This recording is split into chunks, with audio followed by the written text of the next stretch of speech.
Words have power. When I was young, I liked to make jokes. I liked to laugh. I liked when people laughed with me. It made me feel important. It made me feel strong. But my jokes were not always kind. I laughed at my friends. I made fun of their clothes. I made fun of their hair. I made fun of the way they talked. When I said something funny, everyone laughed. But I did not see their faces. I did not see their eyes. I did not see their pain. I only saw my own joy. One day, a new boy came to school. His name was Tom. Tom was different. He was quiet. He did not talk much. His clothes were old. His hair was messy. He sat alone. He did not play with others. He did not smile. I saw him and I laughed. I pointed at his shoes. They were broken. The colour was faded. The soles had holes. "Look at his shoes," I said. "Did he find them in the trash?" Everyone laughed. Tom looked down. He did not say anything, but I saw his hands. They were shaking. At lunch, Tom sat alone. He did not eat much. He kept his head down. I walked past him with my friends. I made another joke. "Maybe he has no food at home," I said. My friends laughed again. Tom did not look up. He did not say a word. I felt proud. I was the funny one. I was the one who made everyone laugh. After school, I walked home. I felt happy. I was the fun boy. Everyone liked me. But then I saw Tom. He was walking alone. His head was down. His hands were in his pockets. His steps were slow. His backpack was heavy. He looked tired. He looked sad. I stopped and watched him. I wanted to laugh again, but I did not. Something felt wrong, but I did not know why. The next day, Tom did not come to school. The teacher asked, "Where is Tom?" No one answered. No one laughed. The room was quiet. I felt something in my chest. It was heavy. It was not a good feeling. I wanted to forget it. I wanted to make a joke, but I could not. The jokes did not feel funny anymore. That afternoon I went to the park. I saw Tom sitting on a bench. He was alone. His head was down. His eyes were red. His hands were in his lap. His shoulders were low. I walked closer. I wanted to say something. I wanted to tell another joke, but I did not. I just stood there. Tom did not look at me. He just looked at the ground. I felt strange. My jokes were always funny. People always laughed. But now I was not laughing. I stood there looking at Tom. He did not move. He did not look up. He just sat, staring at the ground. I wanted to walk away. I wanted to forget everything. But my feet did not move. I felt something I had never felt before. My jokes were always funny. People always laughed. But now I did not feel like laughing. I felt something heavy inside me. It was not a good feeling. I sat down on the bench, but I did not know what to say. The silence between us was long. Tom still did not look at me. I looked at his shoes, the same shoes I laughed at yesterday, the same shoes with holes, with faded colour. I remembered my words. They sounded different now. They were not funny. They were not a joke. They were sharp. They hurt. Tom took a deep breath. Then he finally spoke. His voice was quiet, almost a whisper. "Why do you do it?" he asked. I did not understand. "Do what?" I said. Tom lifted his head a little. He still did not look at me. "Laugh at me, make fun of me, say those things." His voice was not angry. It was just tired. He looked like someone who had carried something heavy for a long time. I did not have an answer. I never thought about it. I never thought about how Tom felt. I only thought about how I felt. I only thought about the laughter. I wanted to say, it was just a joke. I wanted to say, I didn't mean it. But the words felt wrong, because now I knew jokes are not always just jokes. Words have power.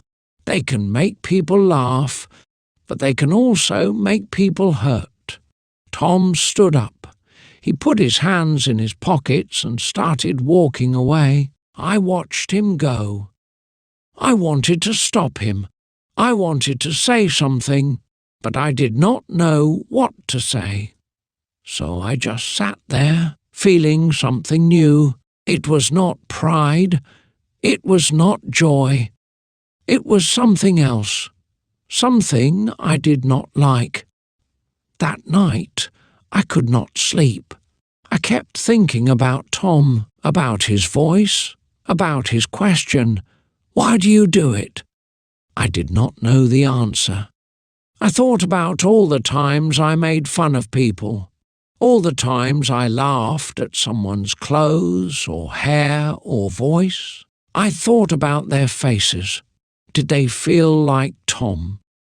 Did they feel small? Did they feel hurt? I never asked.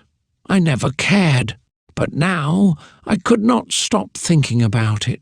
The next morning I woke up early. I wanted to see Tom. I wanted to talk to him. But when I went to school, he was not there. His seat was empty. The teacher did not say anything about him. No one asked. It was like he was invisible, like he never existed. And that made the heavy feeling in my chest grow bigger. I did not like this feeling. I wanted it to go away, but I did not know how. Tom did not come to school for 3 days. Every morning I looked at his empty seat. Every afternoon I walked past the bench in the park, but he was not there. I told myself it did not matter. People forget. Life moves on. But the heavy feeling inside me did not leave. It stayed with me, like a shadow that would not go away. On the 4th day, I saw him. He was walking alone near the school. His head was still down, his hands were still in his pockets, but something was different. He walked slower. His shoulders were lower. He looked even smaller than before. I wanted to ignore him. I wanted to pretend I did not see him, but my feet started moving on their own. Before I could think, I was walking toward him. When I reached him, I stopped. Tom stopped too, but he did not look at me. He just waited. I opened my mouth, but no words came out. I did not know what to say. I was joking. No, I didn't mean it. That was not true. I meant every word when I said it, but now I wished I hadn't. Finally, I took a deep breath. "I'm sorry," I said. The words felt small, too small. They did not feel like enough. Tom looked at me, really looked at me for the first time. His eyes were tired. His face was blank. He did not look angry. He did not look happy. He just looked empty. "Okay," he said. Then he walked past me, like nothing happened. Like my words did not matter. But I knew they did. I knew because I had seen it before. When I made a joke, people laughed. When I made fun of Tom, he looked down. Words mattered. They always mattered. And I had used mine to hurt. That night, I sat in my room, thinking. I thought about all the people I had laughed at, my friends, my classmates, even my little brother at home. How many times had I said something that made someone feel small? How many times had I hurt someone and never even noticed? I thought about Tom's face, his empty eyes, his tired voice. He did not say, "It's okay." He did not say, "I forgive you." He just said, "Okay," like it did not change anything, like my words could not fix what I had done. And maybe they couldn't. Maybe some words leave marks that do not go away. The next day at school, Tom was back. He walked into the classroom quietly and sat in his usual seat. Nobody said anything to him. Nobody looked at him.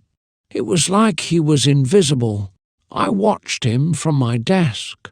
He kept his head down. He did not speak. He did not smile. It was as if a wall stood between him and everyone else, and I knew I had helped build that wall. At lunch, I sat with my friends like always. They laughed, they talked, they joked. But something felt different. I looked across the cafeteria and saw Tom sitting alone. His tray was nearly empty. He moved his food around with his fork, but he did not eat. I wondered how many times he had sat there, alone, while I laughed with my friends. How many times had he wished someone would sit with him? One of my friends nudged me. "Why so quiet?" he asked. "Thinking of a new joke?" The others laughed, expecting me to say something funny. I looked at them, then at Tom. I opened my mouth, but no joke came out. Instead, I stood up. Without a word, I picked up my tray and walked across the cafeteria. When I reached Tom's table, he looked up, surprised. I hesitated for a moment, then sat down across from him. The cafeteria felt silent, even though people were still talking. I could feel my friends watching me. I could feel their confusion, but I did not care. Tom stared at me, waiting. I did not know what to say. I wanted to fix what I had done, but I did not know how. "I was wrong," I finally said. "I shouldn't have said those things." Tom did not reply. He just looked at me, his face unreadable. I swallowed hard and kept going. I thought it was funny. I thought it didn't matter. But it did, and I'm sorry. For a long time, Tom said nothing. I wondered if he would ever speak. Then, slowly, he nodded. He did not say, "It's okay." He did not smile, but he nodded. And somehow, that meant something. I looked down at my tray, not knowing what else to do. The silence between us felt heavy, but not in a bad way. It was different now. Less like a wall, more like a bridge. A small, shaky bridge, but a bridge nonetheless. From across the room, my friends were still watching. I could hear their whispers. I knew they did not understand. Maybe they thought I was crazy. Maybe they thought I had changed. And maybe I had. Because, for the first time, I was not thinking about their laughter. I was thinking about something bigger. Tom did not say much for the rest of lunch. But he stayed. He did not get up and leave. He did not push me away. He sat there, eating slowly, and for the first time he was not sitting alone. For the rest of the day I felt different. Something inside me had shifted, though I couldn't quite explain it. My friends asked me why I had sat with Tom. They laughed and said I was acting strange. "Did he say anything?" one of them asked. "Did he cry?" another joked. Before I might have laughed with them, I might have added another joke to keep the fun going. But now the words felt empty. They felt wrong. That afternoon I saw Tom again. He was walking home, his steps slow and careful. Usually I would have just walked past him, ignoring him like always. But this time I didn't. I walked faster until I was next to him. He noticed me but didn't say anything. We walked in silence for a while. The only sound was the wind and our footsteps on the pavement. I wanted to speak, but I wasn't sure what to say. After a long pause, I finally asked, "Do you live far?" It was a simple question, but it was something. Tom looked at me, surprised, as if he wasn't used to people asking about him. "Not too far," he said, his voice quiet but steady. Another silence followed, but it wasn't uncomfortable. It was different. It felt like the beginning of something new. As we walked, I started to notice things I had never paid attention to before. The way Tom kept his hands in his pockets, as if trying to make himself smaller. The way his eyes moved, watching everything, like he expected something bad to happen. It made me wonder how many times he had walked home alone, with no one to talk to. How many times had he wished someone would just notice him? When we reached the corner where our paths split, I stopped. "See you tomorrow," I said. The words felt strange coming out of my mouth. I had never said them to Tom before. He hesitated for a moment, then nodded. "Yeah," he said. Then he turned and walked away. As I watched him go, something inside me felt lighter. Maybe it was because, for the first time, I had done something right. Not because I wanted people to laugh, not because I wanted to be the centre of attention, but because it was the right thing to do, and for the first time, that was enough. The next day at school, something was different. When I walked into the classroom, I saw Tom sitting in his usual seat. But this time, he was not looking down. He was not hiding. He was just sitting there like everyone else. And for the first time, I saw him as more than just the quiet boy with old shoes. I saw him as a person, someone who had feelings, someone who had a story I never bothered to learn. At lunch, I walked past my usual table, ignoring the looks from my friends. I sat across from Tom again. This time he was the one who spoke first. "You don't have to sit here," he said. His voice was calm, not angry, not sad, just stating a fact. I shrugged. "I know," I said, "but I want to." He looked at me for a moment, then gave a small nod and kept eating. We didn't talk much, but we didn't have to. It wasn't about words anymore. It was about something bigger, something I never understood before. Respect, kindness, the simple act of letting someone know they are not alone. And even though my friends whispered and laughed from across the room, I didn't care, because for the first time I wasn't looking for laughter. I wasn't looking for attention. I was looking at the person in front of me. That night, as I lay in bed, I thought about everything that had happened. I thought about all the times I had laughed at someone without thinking about how they felt. I thought about how easy it had been to hurt people with just a few words. And I thought about how easy it was to change, to do something different, to be better. The next morning, when I walked into school, my friends were waiting for me. "So are you and Tom best friends now?" one of them joked. I looked at them, then at Tom, who was sitting in his seat, unaware of what was happening. I thought about my answer. Then, with a small smile, I simply said, "Maybe." And for the first time, I didn't care if they laughed or not.